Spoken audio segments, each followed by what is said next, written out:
Mon nom réel, c'est Fernando Fali. Mon nom d'artiste, c'est Kossice. J'ai pris du lieu que j'ai né le nom de Kossice.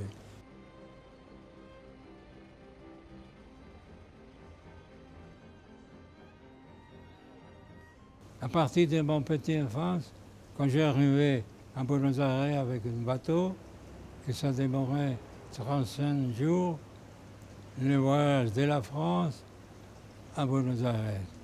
Alors, j'étais toujours au bord du bateau en regardant l'eau. Toujours que j'étais possible de faire ça, je le fais tous les jours.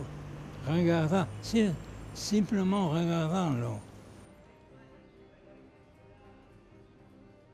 Après, j'ai appris plus tard que l'être humain, il était le 70% dans son corps de l'eau.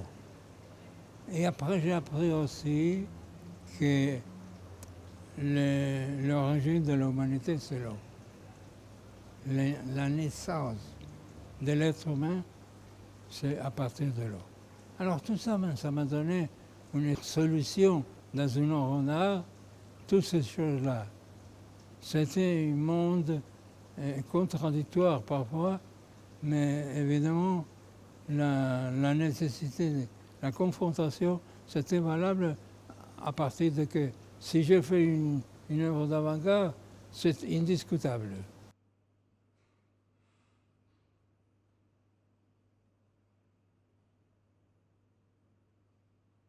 C'est une œuvre complètement accessible par le sentiment. Quand vous sentez, vous pensez. Sentiment, c'est-à-dire le sentiment. J'ai une phrase que je peux te dire que j'ai corrigé Lazare. C'est quelque chose d'important pour moi, parce que je l'ai corrigé dans mon propre chemin. Ma trajectoire, c'était beaucoup de problèmes insolubles et j'ai dû les résoudre. Et avec ça, avec ce principe philosophique de corriger Lazare, j'ai commencé à dire pas mal de choses, dans plusieurs livres aussi, parce que je suis, à part de sculpteur et peintre, artiste plastique, disons, je suis quand même un poète et un écrivain.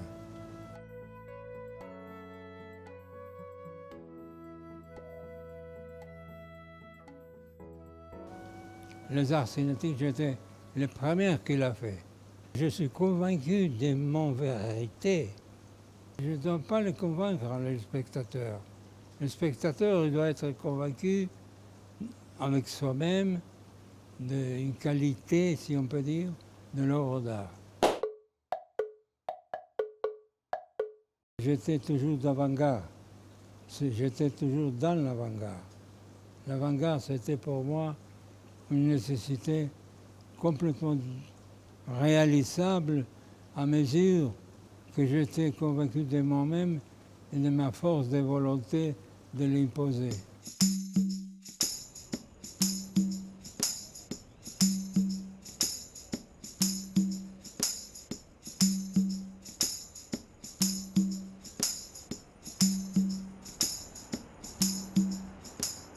C'est pas du tout une prophétie, complètement. Parce que ce commencement de l'homme, il n'a pas fini dans la terre, c'était fait dans la revue Arturo. La même revue Arturo, dans le dictionnaire espagnol, Arctouros, c'est une étoile. Ça existe. Arctouros. Pourquoi je dis ça, cette phrase, l'homme n'a pas fini dans la terre? Parce que c'est le commencement, quand j'ai commencé à faire les petites maquettes de la cité hydrospatiale.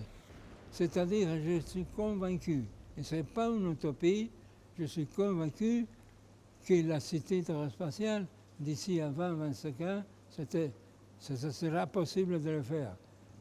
On peut habiter l'espace. L'espace, c'est infini. Personne, il habite l'espace, sauf les avions qu'on habite à partir d'une cité à une autre. Mais l'infini, ce n'est pas habitable. C'est pour ça que je vais faire des maisons suspendues à 1200 mètres, 1500 mètres de hauteur de la Terre, et alors construire un habitat disponible et trasladable. La vérité, c'est qu'il n'y a pas de discussion à ça. Ça, c'est une vision des choses qui vont venir d'ici à 25 ans.